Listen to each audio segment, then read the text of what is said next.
Kelly 3 inci. Oh, muka putih, tangan hitam. La ilaha illallah. Ini alis tak boleh dicukur. Ini alis apa bulu mata?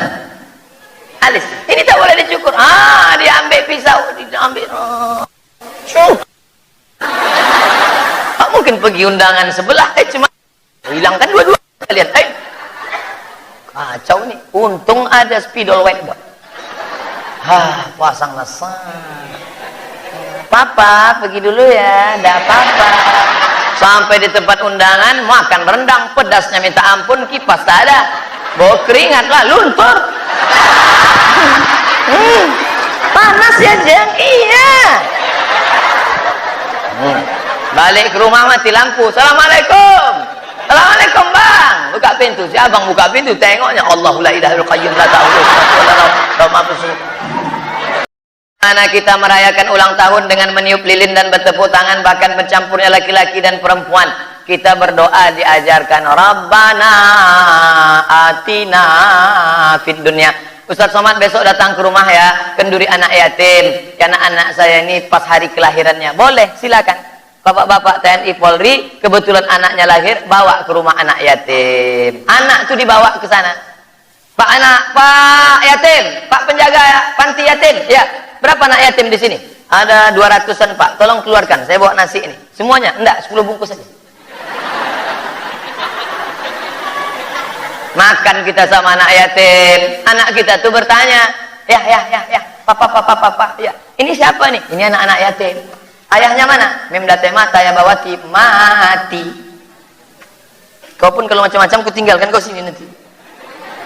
Dibawa dia ke mall, dia akan menjadi anak yang konsumtif. Tapi kalau kita bawa dia ke panti yatim, insya Allah dia menjadi orang yang bersyukur. Menangis dia, diciumnya, ayah jangan tinggalkan aku ayah, aku sayang papa, sayang mama.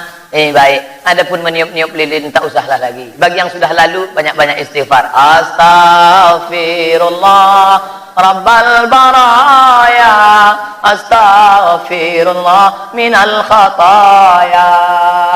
Menyebutkan selamat hari raya agama lain bagaimana Pak Ustaz? Kata Ustaz Adi Hidayat, oh saudaraku yang beda agama dengan aku tak mengucapkan selamat dengan engkau, bukan aku tak sayang kepada engkau saudaraku. Walaupun kau tak sekeyakinan dengan aku, tapi engkau tetaplah satu kebangsaan dengan aku. Kita di bawah naungan Negara Kesatuan Republik Indonesia. Bertetangga, silakan. Nikah anak dia Pak Ustaz, boleh saya datang? Silakan datang. Di mana nikahnya? Di hotel, datang. Selamat menempuh hidup baru. Tapi jangan doakan barakallahu lakuma. Itu doa tuh gitu. Boleh saya makan Pak Ustaz? Silakan makan. Di situ kan ada Muslim food. Silakan makan. Di sini non Muslim food. Jangan pula singgah ke sini. Habis makan sini, singgah deh ke sini. Kenapa kau makan sini? Kuahnya aja sedikit Pak Ustaz. Oh, tak bisa. Jadi kita ini jangan main hantam kromo bantai saja riba sudah. Ada aturannya, main bola aja ada aturannya. Bertetangga silakan, sekantor silakan, nyewa rumah silakan. Saya kuliah di Mesir ada 6% Kristen Ortodok Koptik. Saya menyewa rumah Ortodok, belanja di tempat. Tapi ketika sampai dalam masalah akidah, wala ana abidun ma'abattum wala antum abiduna ma'abud lakum dinukum waliyadin. Kami ini kan terkadang latihan fisik di lapangan. Pakaian kami saat itu kotor dan tak tertutup kemungkinan kena najis. Kemudian tiba waktu sholat kami saat itu tak mungkin untuk berganti pakaian karena rumah kami jauh. Jadi bagaimana Pak Ustadz? Itu tanah tidak najis kecuali nampak betul anjing terkencing situ, duduk kita situ, nah, itu baru najis. Jadi kotor tidak najis. Makanya kalau kita lihat orang Mesir sholat dia dibentangnya koran di depan tokonya, Allahu Akbar, kotor bukan najis. Maka kita jaga. Lalu kemudian ada sarung kecil. Saya pergi ke Makassar, dikasih orang hadiah sarung kecil sebesar amplop kecil. Itu bisa kita gantung.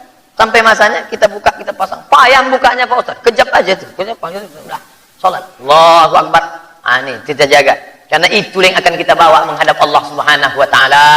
Inna awwala ma yuhasabu bihil 'abdu yaumal qiyamah. Yang pertama kali dihisab dihitung nanti hari kiamat salatuhu, salat. Kalau salatnya kacau, nauzubillah, nauzubillah.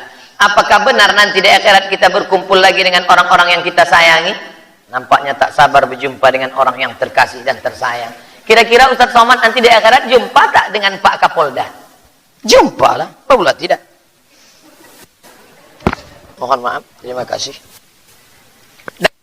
Berkulit hitam peluk Nabi, kerat.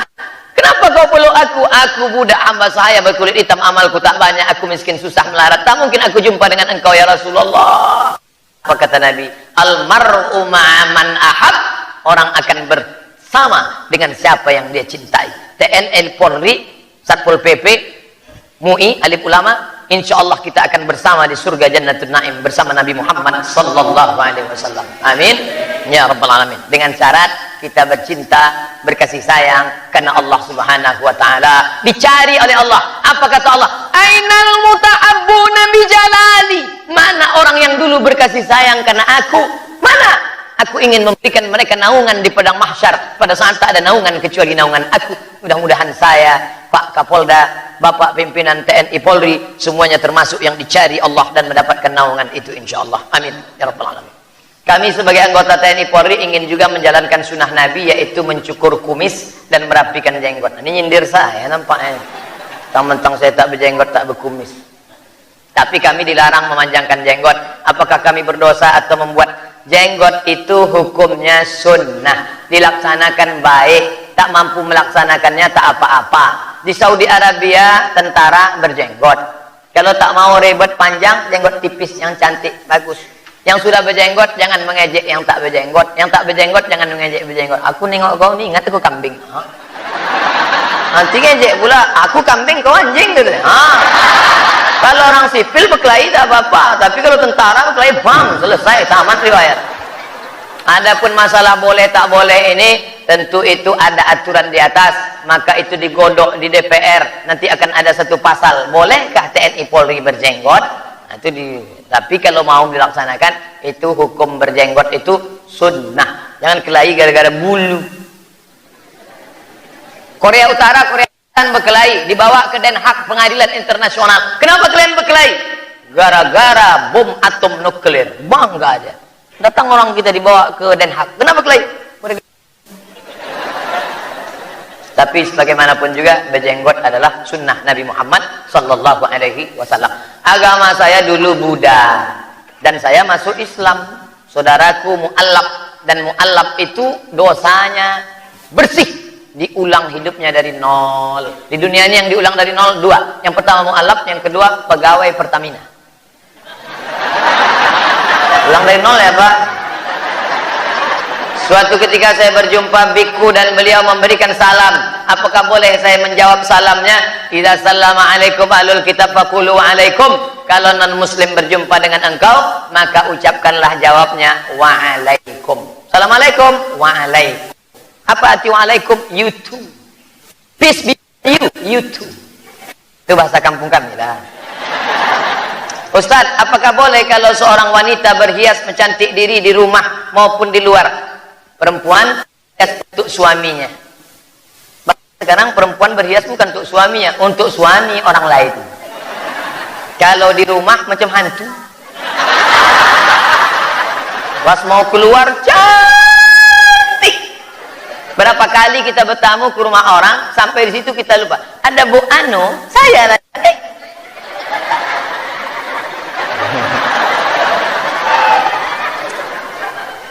Jangan terlalu berpatokan pada make up. Make membuat up, naik ke atas. Salah pasang nanti orang senyum, kita senyum. Yang disenyumkan orang kita.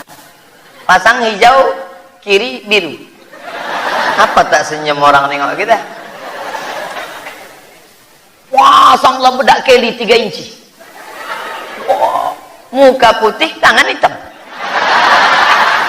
La ilaha illallah. Ini alis tak boleh dicukur. Ini alis apa bulu mata? Alis. Ini tak boleh dicukur. Diambil pisau, diambil. Tak mungkin pergi undangan sebelah. Cuma hilangkan dua-dua. Lihat. Kacau ni. Untung ada spidol whiteboard. Pasang lesan. Papa, pergi dulu ya. Dah papa. Sampai di tempat undangan makan rendang, pedasnya minta ampun, kipas tak ada, bawa keringat lah, luntur. Panas ya Jeng, iya. Balik ke rumah mati lampu. Assalamualaikum. Assalamualaikum bang. Buka pintu. Si abang buka pintu, tengoknya Allahu la ilaha illallah qayyum la ta'khudhuhu. Kenapa tak pergi-pergi antu ni? Aku bang bini abang. Hai. Kau rupanya gitu. Sampai mereka wanita itu cantik karena raut wajahnya bekas air wudhu. Wanita itu cantik karena pancaran matanya bekas baca Quran. Wanita itu cantik berseri karena tahajud di waktu malam. Siapa yang tahajud di waktu malam, tampak cahayanya sampai di waktu siang. Itu maka terang benderang kantor masjid Polda ini. Kenapa ada cahaya-cahaya dari sana? Yang jelas lampu hidup.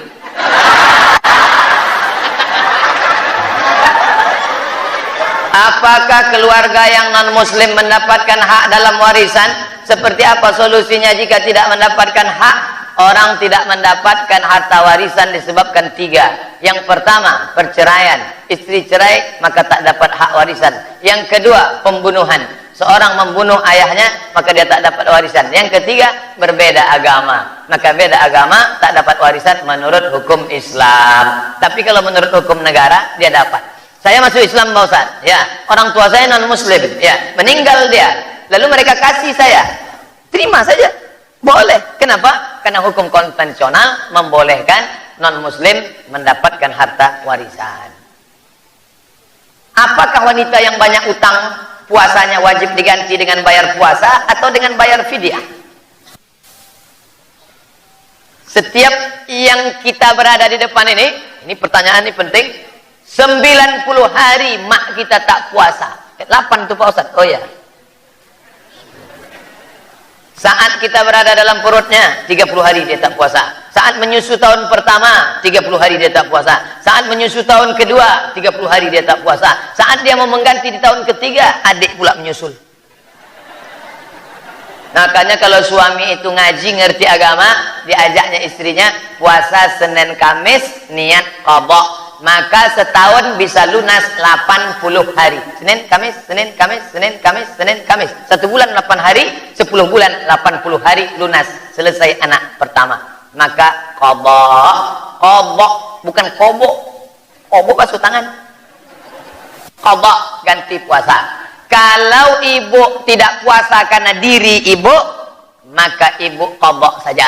Tapi kalau ada unsur anaknya, janinnya lemah, terancam kesehatannya, maka qadha plus fidyah.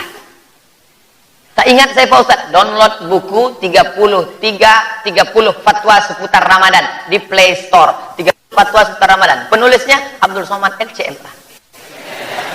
Gratis. Udah saya download, kenapa nggak dapat Pak Ustaz? Paket tak ada.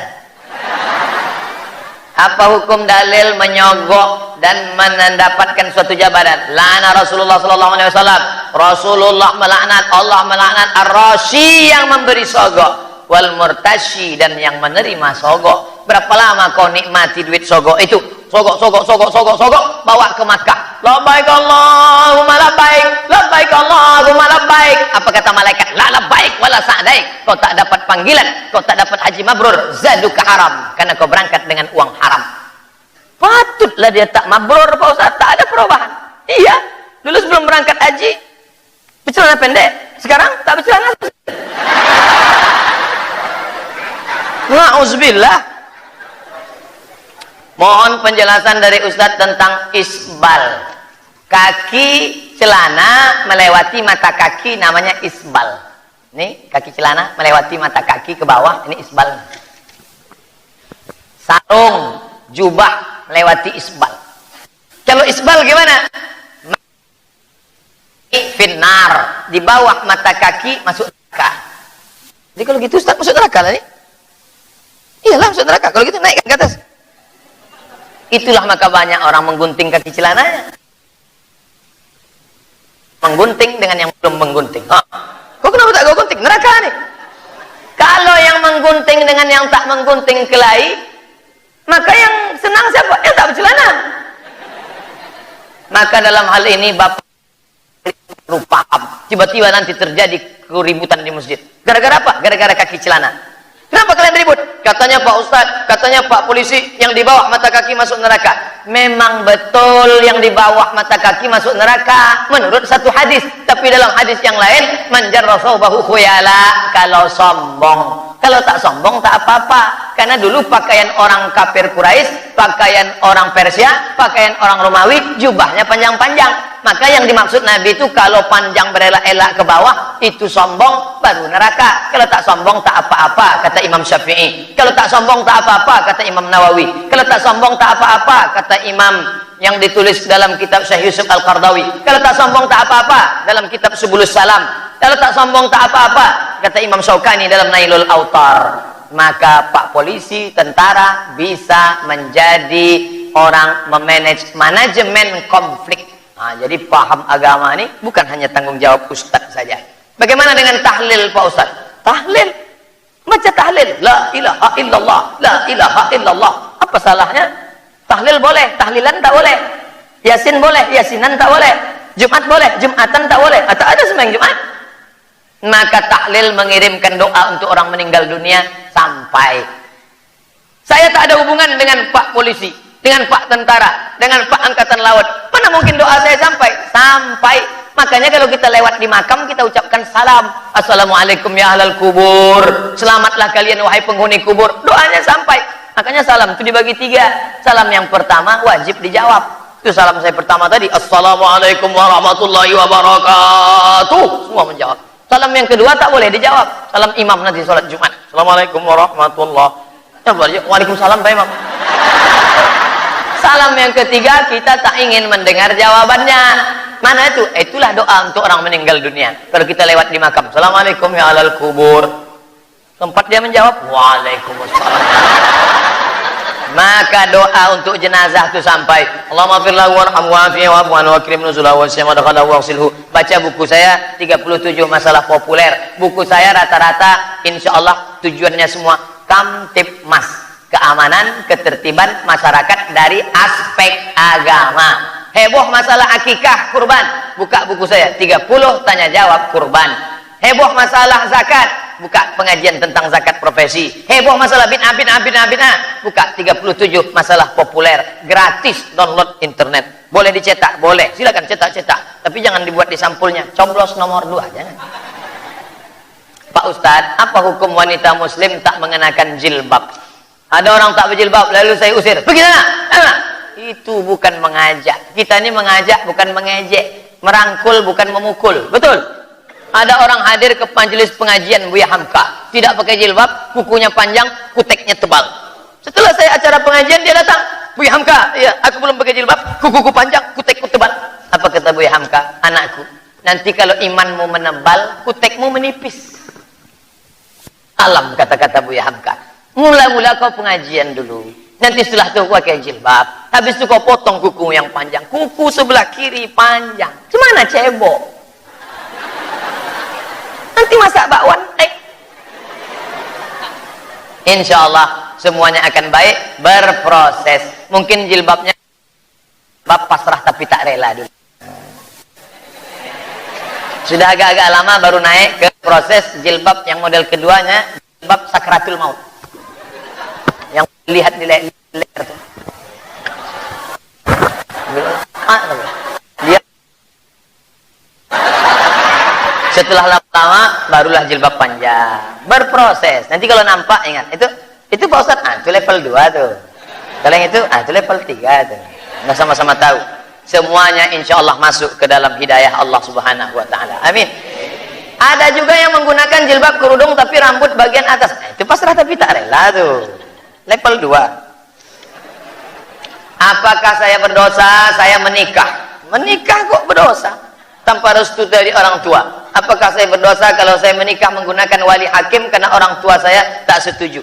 Pergi ke pengadilan, di sana ada kertas formulir untuk orang yang orang tuanya tak setuju, nanti disidangkan. Kalau orang tuanya matre, karena duniawi, beralih perwalian dari wali ab'ad, akrab ke wali ab'ad. Jangan langsung wali-wali hakim aja, ada prosesnya itu. Ada orang tua itu tak setuju, aku tak setuju kalau menantu sama dia. Kenapa ya? Masa dia datang pakai kap 70 CB 100? Kalau itu ya, itu memang itulah yang mantap tuh kata dia. Oleh sebab itu kalau dia kena sebab duniawi, itu boleh dialihkan ke yang lain, disahkan oleh hakim pengadilan agama.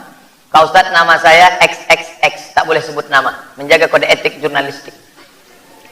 Dalam hadis dikatakan kuntum khaira ummah, bukan hadis itu bang, itu ayat Quran. Untung tak saya sebut nama tadi kan. Kenapa sekarang umat Islam selalu dibully, dikatakan teroris, dikatakan bodoh, dikatakan miskin? Atas penjelasannya saya ucapkan banyak, karena kita tidak berbuat, tidak action. Ustadz Somad cuma ceramah aja, actionnya kapan? Ada pekerjaan, profesi, perbuatan yang memang dia apa? Anggota DPR, parlemen, parle itu artinya ngomong. Mereka memang ngomong, tapi ada yang tak ngomong. Tukang tak boleh ngomong. Kalau dia ngomong tak jadi satu batu. Itu aja. Ini harus ngomong. Parlemen itu harus ngomong. Kalau dia tak ngomong, tidur aja, makan gaji buta, haram dia di sana. Oleh sebab itu maka ini penting. Maka kita akan bangkit insya Allah kalau kita bersinergi. Kembali lagi, soliditas, sinergitas. Setelah kita aman, barulah masuk investor-investor asing. Barulah kita selamat. Gimana mereka mau menarik karyawan, pegawai kalau semuanya mabuk tripping? Minum tadi malam, mabuk pagi nih. Orang sebelum masuk ke dalam berkipas begini. Setelah masuk kipas diam, kepala bergoyang. Apa tak kacau? Apabila suatu penyakit tidak terdeteksi oleh medis, lalu dibaca ke paranormal, dukun, apa pakai paranormal? Apa hukumnya Pak Ustadz? Jangan pergi ke dukun. Man atakahinan, siapa yang datang ke dukun? Fasaddaqahu bima yaqul, percaya kepada cakap si dukun. Falam tuqballahu salatun arba'ina yauman, tak diterima salatnya 40 hari 40 malam. Jadi perginya kemana? Ruqyah.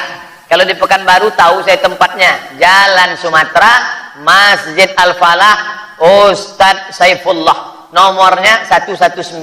Kalau emergensi 911. Kalau diganggu hantu jembalang tanah, suster ngesot, ada gula, itu 119. Nanti dibacakannya ruqyah. Allahu la ilaha illa huwal hayyul qayyum, la ta'khudhuhu sinatun wa la naum. Keluar jinnya insyaallah. Al-Quran adalah kitab yang kita yakini paling lengkap dan sempurna. Apa hikmah yang terkandung dari turunnya kitab Al-Quran terakhir dari kitab-kitab lain? Kenapa enggak langsung saja diturunkan satu kitab Quran saja? Padahal Allah Maha mengetahui. Ini zaman ada masanya. Ketika itu yang hebatnya sihir. Datang Nabi Musa alaihissalam. Ketika itu datang mukjizat, bisa orang menghidupkan orang mati, mengobati penyakit lumpuh dan buta. Datang Nabi Isa alaihissalam. Daripada masa datangnya syair yang begitu indah, maka datanglah Al-Quran sebagai penyempurna. Ini namanya proses. Kitab yang dulu tak ada hukum, isinya sopan santun, budi bahasa, tata krama, etika. Tapi setelah Al-Quran datang, maka dia mengandung hukum yang tegas. As-sinnu bisinni, dipatahkannya gigimu, patahkan juga gigi dia. Al-ainu bil aini, dicucuknya matamu, colok juga mata dia. Wal juruhat qisas, dilukainya pipimu, lukai juga pipi dia. Koma, itu belum titik.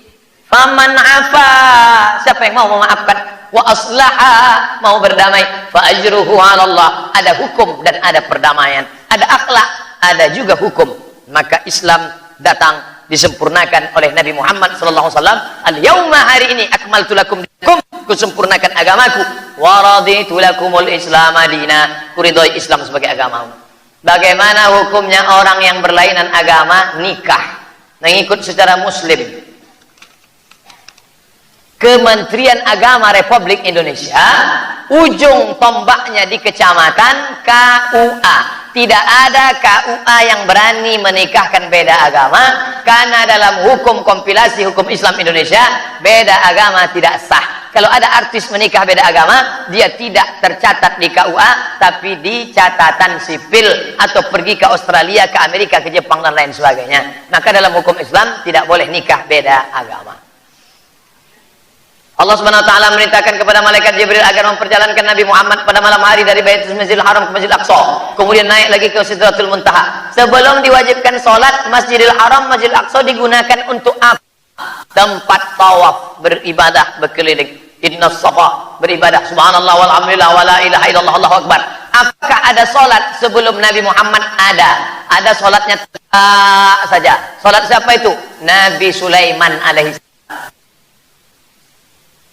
Ketika dia tegak megang tongkat, tiba-tiba tongkatnya dimakan rayap, patah, jatuh dia. Rupanya Nabi Sulaiman sedang tegak, karena sholatnya tegak saja. Ada yang sujud saja, ada yang duduk saja. Semua sholat itu terangkum dalam sholatnya Muhammad sallallahu alaihi wasallam. Ada tegak, ada ruku, ada i'tidal, ada sujud, ada duduk antar sujud, ada sujud, ada salam. Itulah sholat yang paling sempurna.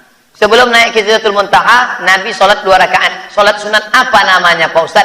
Dari mana dia mendapatkan contohnya? Wa ma yantiqu anil hawa. Dia tidak bicara menurut hawa nafsunya. In huwa illa wahyun yuha. Melainkan wahyu dari Allah Subhanahu wa taala yang dibawa oleh Jibril alaihi salam. Sholat apa namanya?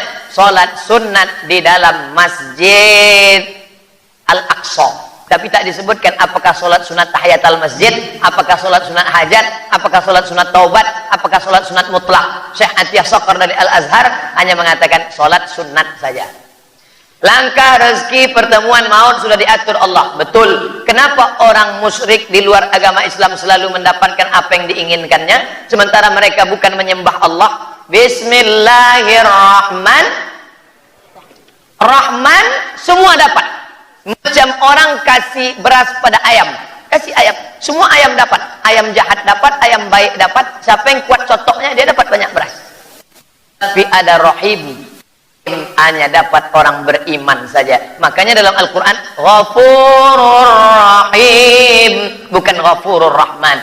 Oleh sebab itu kita mendapatkan Rahman dari Allah. Jangan sangka kalau rumah besar, mobil besar, kebun besar, bini besar, lalu kita anggap itu nikmat. Belum tentu. Kalau kau punya mobil, dengan mobil itu kau sering ke masjid, nikmat. Tapi dengan mobil itu kau buat dosa, laknat. Kalau jabatanmu tinggi, dengan jabatan itu kau bisa tolong agama Allah, rahmat. Tapi dengan itu kau terjerumus dalam neraka, laknat. Banyak orang menyangka kalau punya kekuasaan, kalau punya kemasyhuran, kalau punya harta, nikmat. Belum tentu. Tergantung bisa membawa engkau ke dalam rahmat Allah atau justru menjadi laknat Allah Subhanahu wa ta'ala. Dalam saya berceramah selama di Kepri ini, di kantor Pak Polisi ini paling banyak pertanyaan. Artinya apa? Pengajian ini bukan formalis. Ada pengajian itu, mana yang penting selesai, selesai Pak Ustaz. Dah, memang betul-betul mengaji. Tengoklah, hampir sebesar skripsi.